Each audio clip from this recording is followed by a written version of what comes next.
ادامه افزایش نرخ سوزشواری در تاجیکستان.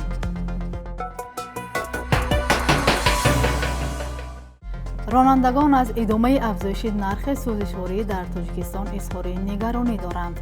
فعلا نرخ آن در نقطه‌های فروش سوزشواری دوشنبه وابسته به نوع آن تا 11 سومانی و 70 درم است.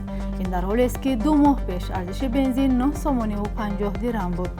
نرخ سوزشواری دیزلی یعنی سلیقه فعلا 13 سومانی و 50 درم است که در مقایسه با 2 ماه گذشته بیشتر از 1 سومانی گران شده است. این نرخ‌ها در حدود دوشنبه دیده می‌شوند. در منطقه‌های دوردست ارزش سوزشواری از این هم بالاتر است. بالاروی نرخ سوزشواری در تاجیکستان در حال اتفاق می‌افتد که اخیراً حکومت برای وارد کردن محصولات نفتی و گاز مالیات یا اندازه نو جاری کرد. بر اساس قرار حکومت من بعد از هر تن بنزین سوزشواری دیزلی و گاز 30 یورو پرداخت اکولوژی ستانیده می شود. تاجیکستان قریب همه سوزشواری مورد نیازش را از روسیه و قزاقستان می خرد.